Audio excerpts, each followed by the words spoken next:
Imagine you are given two life choices. The first option, living in a vibrant Asian city, busy streets, huge job opportunities, affordable and delicious food. But the pace of life is fast, sometimes feeling like a marathon that never ends. The second option, living in Europe or America, well-organized cities, strong social systems, work-life balance is more respected. But the cost of living sometimes makes your wallet feel like it needs therapy. The question is simple: which one is actually better? The answer is not that simple. Today, we are going to compare life in Asia with Europe and America, not only in terms of money, but also peace of mind, social pressure, and overall quality of life. Because often, what looks comfortable from afar is not always easy to live in. Chapter 1: The Economic Engine. Who moves faster? Let's start with the most debated topic, the economy. Asia is currently one of the fastest growing economic regions in the world. Countries like China, India, Vietnam, Indonesia, and South Korea have experienced massive development over the past few decades. Asian cities are expanding rapidly. Skyscrapers appear almost overnight. Startups are booming. Manufacturing industries are growing fast. Job opportunities are widely available. However, rapid growth almost always comes with a price. Working hours in many Asian countries are famously long. The culture of hard work is extremely strong. In Japan, there is even a term called karoshi, which means death caused by overwork. It sounds extreme, but it has happened in real life. In South Korea, the term palai palai, meaning hurry hurry, reflects everyday culture. Everything must be fast. Careers must grow fast. Success must come quickly. And sometimes, burnout also arrives faster. In Indonesia and Southeast Asia, the situation is slightly different. The cost of living is lower, but average salaries are also smaller. Many people have to work extra hard just to achieve basic financial stability. Now let's look at the West. America and Western Europe are known for having mature and stable economies. Average salaries are higher. Business infrastructure is strong.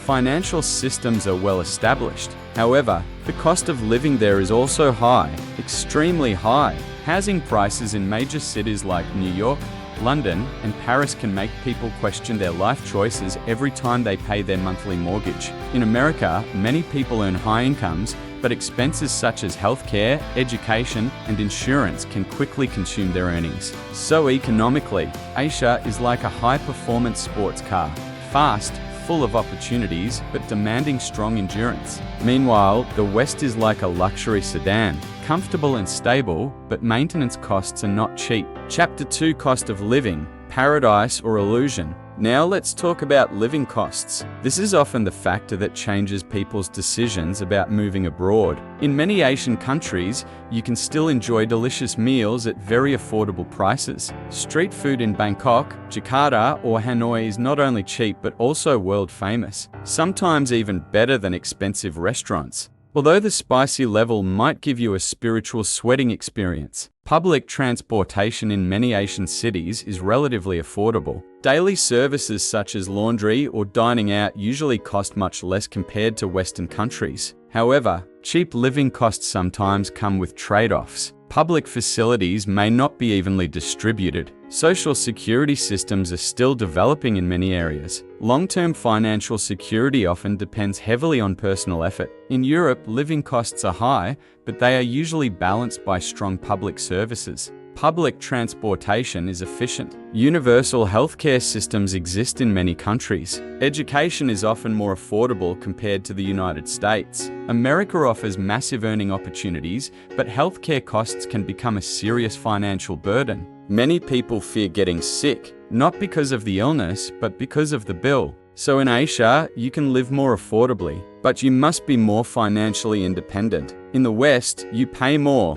but you often receive stronger social protection. Chapter 3: Work-life balance, living or just surviving. This might be one of the biggest differences between Asia and the West. Work culture in many Asian countries is extremely competitive. Long working hours are often considered normal. Loyalty to the company is highly valued. Sometimes leaving work on time can even be seen as a lack of dedication. In some places, employees are still used to working overtime without fair compensation. rest can sometimes feel like a luxury. However, this culture also creates highly disciplined and productive societies. Many Asian countries have grown rapidly because of their strong work ethic.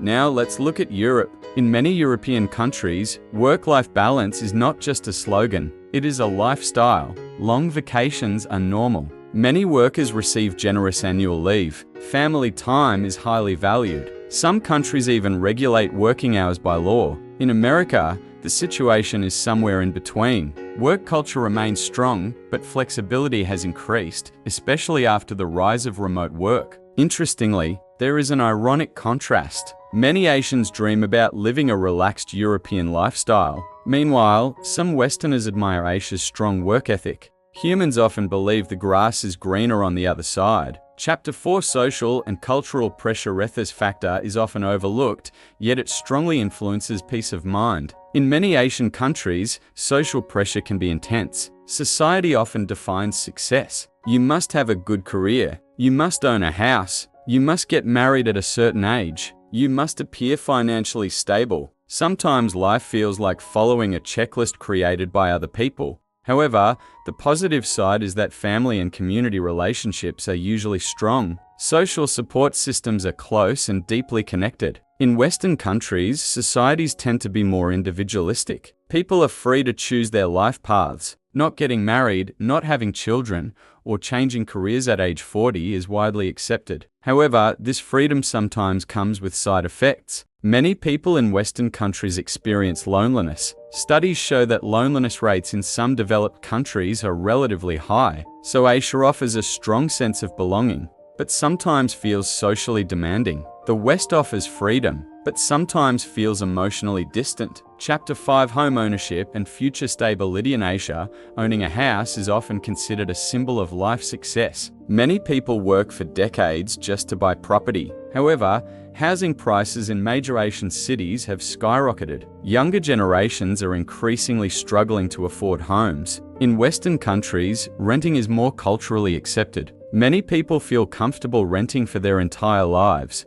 Rental systems are usually more stable and legally protected, but property prices in major Western cities are also extremely high. Even high-income professionals sometimes struggle to buy homes, so the dream of owning a house is no longer just an Asian challenge. It has become a global challenge. Chapter 6 Overall quality of life. We summarize it simply. Asia offers massive opportunities for economic mobility. The energy of growth is very strong. Living costs are relatively lower. Social communities are strong. However, work pressure and social expectations are also intense. The West offers systemic stability, strong social protection, and better work-life balance. But living costs are high and social life can feel more individualistic. Interestingly, many Asians move to Western countries seeking peace of mind. Meanwhile, many Westerners move to Asia seeking economic opportunity and a more dynamic lifestyle. Like two opposite poles that attract each other. Chapter 7 The rarely discussed reality. There is no region that is truly perfect. Every place simply offers a different type of stress package.